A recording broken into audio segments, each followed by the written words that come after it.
LinkedIn. Every unemployed person's worst nightmare. You send 20 job applications every day just for them to be automatically rejected by the same AI model that every company you applied for uses. You go to sleep every night thinking this one is it. I'm actually gonna get a job offer tomorrow. And you wake up and you check your phone and you see a LinkedIn notification. You're like, wait, is this it? Somebody liked my job application? Are you hiring a social media manager? A social media manager? I almost quit my job last year because my boss told me to kill Are you familiar with my new AI? Here's something my interviewee said last night that made me instantly hire. A video editor is not an animator, a social media manager. I cry in my car every morning. I was rejected from the same job 47 times before finally somebody took a chance. I hired somebody with no qualifications because they call me fat. And today I am thrilled to announce that my uncle crashed his car. God damn it, these motherfuckers just pulled out in front of me. Alright, where were we? Alright, LinkedIn. You go there, you find job. For 99% of people, this is what LinkedIn is supposed to be, and that is all they want LinkedIn to be. Just find a job and move on. But for the other 1% of people who use this social media, they stick around and they treat it as just another one of their social media accounts. And at a glance, there's nothing really wrong with this. Networking is cool. It opens up career paths. If you're a young entrepreneur, then yeah, you know, meet new people, right? That's cool. But sometimes we see people post their pregnancies or boomer memes that have nothing to do with networking or employment. And monkeys doing it. Just monkeys doing it. Just monkeys doing it as an allegory for diversifying your income. Just monkeys doing it. Straight up, just monkeys doing it. Kind of hilarious, but my focus on this video is on the epidemic of using AI to produce your LinkedIn content. Did you know that over half of all posts on LinkedIn are AI? No other social media is this much AI. No, not yet at least, or maybe yes already, but like no other social media is as blatant with it as LinkedIn is with it. Obviously, you know, AI social media accounts are nothing new. They are all over the internet, but LinkedIn is particularly interesting because in other places, an AI running an account is like a faceless profile or a fake influencer, an automated YouTube channel, a fake OnlyFans model, I don't know. This time, it's real people who wake up one Monday morning and they get their coffee and they're like, all right, Claude, or okay, ChatGPT, make me 14 posts so that I can schedule them for the next 2 weeks, all under my name. No hidden identity, no mask, just give me something I can copy paste onto my profile and act like it's something that I wrote. This place is definitely where the biggest AI fans hang out. I would go as far as to say there's more AI positivity here than on like Elon's Twitter, which is extra interesting to me because why is it that the people most obsessed with AI on the internet are also the worst at making their content look human?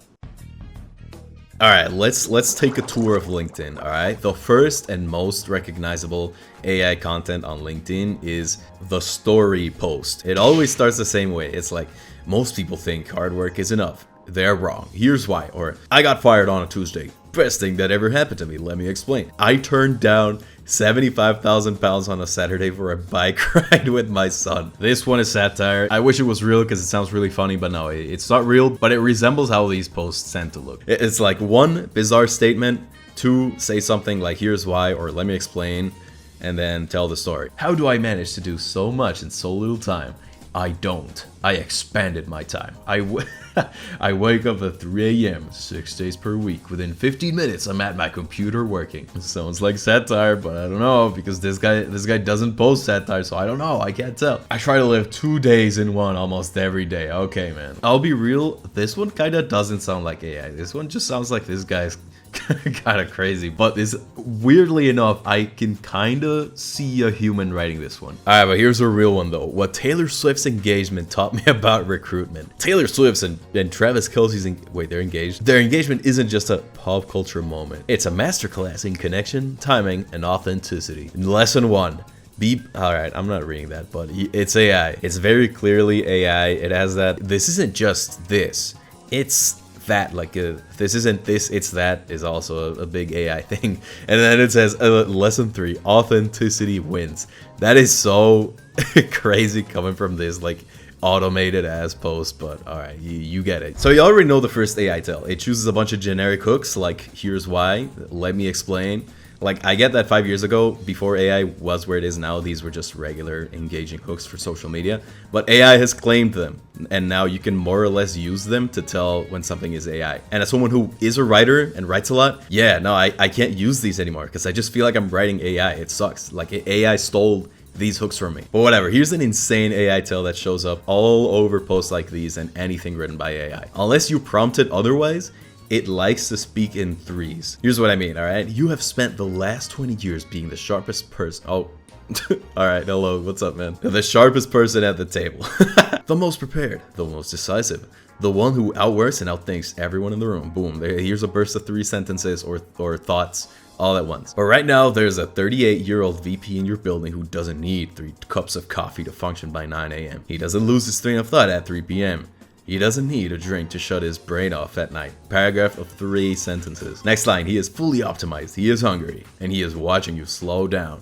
That sounds kind of sexual. And also, bursts of 3 sentences here. If you're writing stuff with AI, it is going to speak in bursts of 3 sometimes, so this is a good way to clock AI writing, alright? I don't know who this person is. This story is probably super exaggerated. I couldn't bring myself to read the whole thing anyway. I don't know what his relationship with shirts is, because one of the replies is, please stop using this image. But like, a human did not write this, and that is the case for so much more content, and it always follows this format. It's generic hook, bursts of 3, a lot of AI lingo like saying, and honestly, this isn't just this, it's that, and using a lot of the M dash, and an exaggerated story about how they did something insane, but it's like, okay, man, even if it's true, like, you did not write this. The next big form of AI LinkedIn slop is advice in the format of lists. Again, AI did not come up with lists of advice, obviously, but tip lists are pretty much a certified LinkedIn format. Like, some dumbass is probably like having a LinkedIn course on how to grow your LinkedIn platform, and this is the tip list is definitely like something that shows up in the seminar, right? It is a certified LinkedIn format that is easy to automate with AI, so people do it. These are the ones that made me want to make this video. I work as an editor, and because my phone spies on me, I used to get at least 2 of these a day before I blocked LinkedIn notifications on my phone. Are you hiring a video editor? Let's be clear. A video editor is not a graphic designer, 3D and all that other stuff. Sure, okay, but if your editor has no idea how good scripts look, then how can you expect them to properly make a story out of it? Right? But whatever, doesn't matter. If you are hiring a graphic designer, here's what you need to know. A graphic designer is not a video editor, a web developer, all that stuff.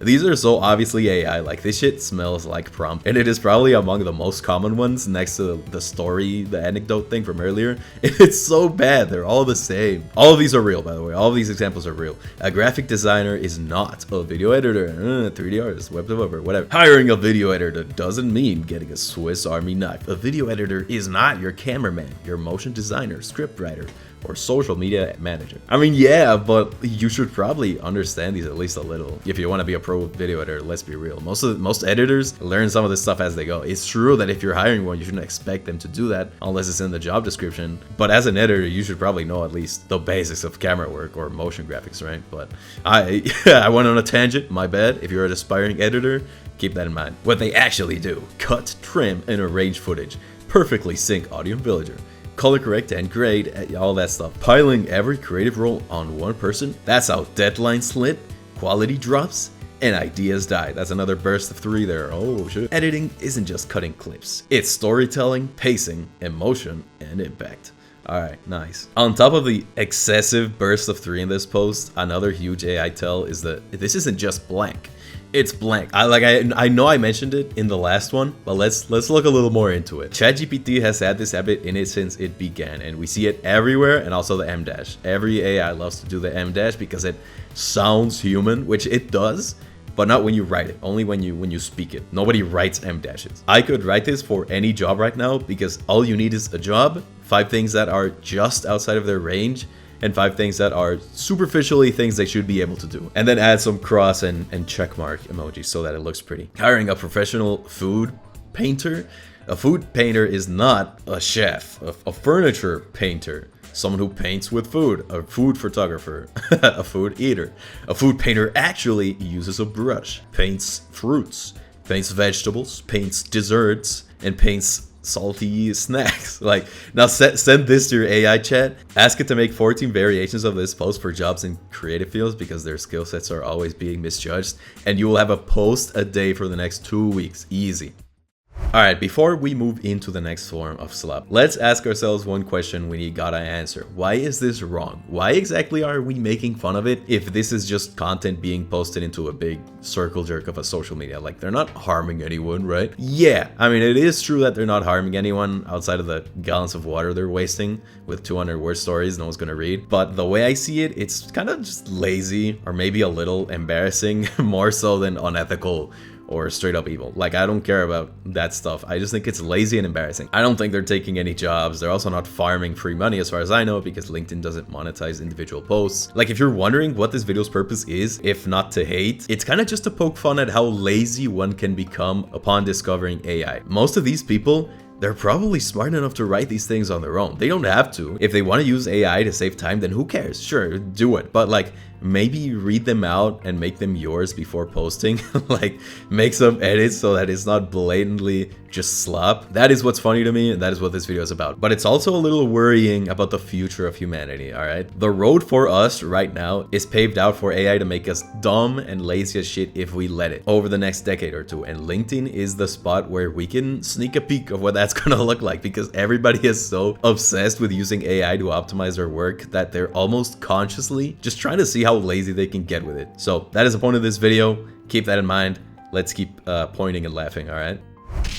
Up until now, with previous examples, people are more or less trying to hide that their accounts run on AI automation. But even if they are good at hiding it, that doesn't mean they aren't openly obsessed with it either. AI is a very interesting tool because it shows us that having access to one of the most powerful tools in modern history is cool, but it doesn't suddenly make you a genius for owning Claude Pro or ChatGPT Plus or whatever. Prompt engineers are the funniest thing to me because, like, okay, it is true that prompting is a pretty in-depth thing. It does take finesse to get better results out of your prompts, but like, engineer, isn't that a little much? Don't people usually get a degree before they start calling themselves that? Like, people will call themselves prompt engineers because they made an AI picture of them chilling with Elon Musk, Jeff Bezos, Benjamin Netanyahu, Mark Zuckerberg, and a clone of themselves. Like, come on, I don't think you meant to clone yourself in this picture, engineer. Remember when everyone wanted to become a prompt engineer? No. Write 1,000 lines of code or write one perfect prompt. In 2026, the prompt engineer outperforms the traditional developer. Alright. True in a way. I've seen people who never coded before build entire apps and make a ton of money off of them with AI, but prompt coding is still dumbass proof. Like, if you are gonna call yourself a prompt engineer and then use this picture as an example, maybe make sure the shoe isn't overlapping onto the other half of the picture, or like, what is this artifact? Is your keyboard turning into a microphone? Like, maybe work on the shadows because it looks normal, but then your shadow is like an amputee. Like, lock in, man. The bar is on the ground. The least you could do is live up to it. You know what's kind of crazy about prompt engineering? A couple years ago, these people saw it as like the next big skill. Like, they would put prompt engineering as one of their top skills and act all cool and modern and hip. But even writing the prompt, even that has been outsourced to the AI. If someone wants to make a picture with AI, say I want to use Gemini or something, I don't type a prompt into Gemini. I call Claude and say like, yo, what's up, Claude? I want to make an image and I want it to look like this.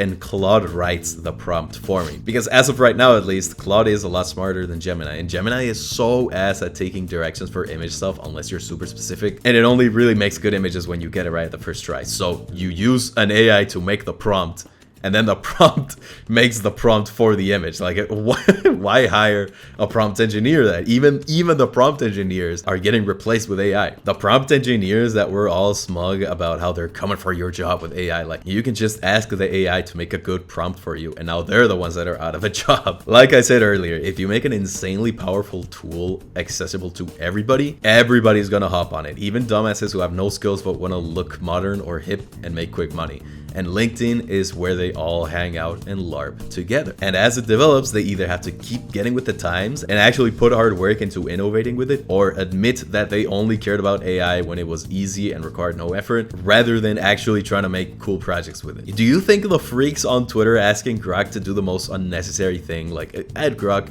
make this woman fat as hell and ugly and black. Do you think those people are gonna want to have anything to do with AI if it required an ounce of effort? No, they're gonna ditch it and they're gonna go back to pyramid schemes or selling courses online or whatever the most popular get-rich-quick scheme was before AI. Or they're gonna keep using it, but only at a really like surface level, like easy get-rich-quick schemes with AI, but never anything that actually requires effort. So why is it that LinkedIn of all places is why we see so much AI trash and people pretending to be a lot more interesting than they actually are? I guess every social media has their slop thing. They all have their get followers quick schemes, and it just so happens that pretending to be smart with AI is the play over on LinkedIn. Like on Instagram or TikTok or YouTube, people sell entertainment or humor or specific lifestyles to grow. But on LinkedIn, LinkedIn is the only social media that is entirely dedicated to your professional life. But having access to a tool like Claude or ChatGPT doesn't save you from being generic. Like I said earlier, people just hop on the next get-rich-quick trend. Right now it's AI, so we see a lot of it on LinkedIn. None of the people that I showed earlier are worth listening to. They are just hopping on AI because it's trending and because it's easy. Now, not all the time, because a lot of these people probably had a career before AI. Like that buff dude from earlier, the shirtless guy, he probably has some interesting stuff to say about his career, but like the fact that you use AI not to innovate or to make cool projects or develop your startup or something just to make slop for LinkedIn, I mean, it's just gonna get you in the habit of sitting back and letting your computer do everything for you. I mean, that's cool. It's like a superpower, right? But it's like the Incredibles, man. It's like the Incredibles. If everybody is super, then nobody is, right? If everybody has access to Claude and they can make free content for LinkedIn, eventually you're gonna have to do something else to differentiate yourself from people. And with AI, that something else is actually putting effort into it. It would actually be the same even in the Incredibles metaphor. Like if everybody has superpowers, then the real differentiator is who actually uses those superpowers to do something actually incredible. And I think a lot of these guys are not ready for that, or they are not considering that. Your AI LinkedIn slop is on a timer. Alright, it's outro time. That is why the most AI positive space on social media is home to the people that are the least competent with it. Another big reason is the sheer amount of people trying this. Like I'm pretty sure there's a lot of really well disguised AI content, or content that is openly AI and is still interesting somehow, but it's just the fact that there are so many people desperate to look smart without putting any effort in. And LinkedIn is the easiest place where you can do both of these at the same time, so the slop makes the real content difficult to find. Alright, if you are a LinkedIn poster and you have identified yourself as someone who did not pass the slop check, it's not too late, alright? On one hand, you don't really have to do anything. People on LinkedIn will gobble your slop up without hesitation. But if you want to stand out, if you actually care about the human behind the account, just read the content that Claude writes for you. Like, actually read it. No skimming. Maybe right now it takes a little focus to clock AI writing, but humans are creatures that are very good at learning. With time, spotting AI writing is going to become second nature to everybody. And the content that is getting you good engagement by fellow echo chamber members, the thing that's going to keep you relevant, the deciding factor isn't gonna be whether or not you use AI, it's gonna be whether or not you're gonna be that person that uses AI and isn't lazy enough to just let it run your projects while you sit back. If you can do both of these at the same time, you're good. It's like The Incredibles. Today's video's lesson, watch The Incredibles. Syndrome more or less won, but it's AI instead of superpowers. And if you're not a LinkedIn poster and you had fun poking fun at these people with me, yeah, just turn off notifications. I hope you enjoy the video. If this is the first time you watch one of my videos, let me know if you could tell that my channel's been related to competitive Smash Bros up until now. Yeah, maybe you didn't know. Cool. See you next time. Bye.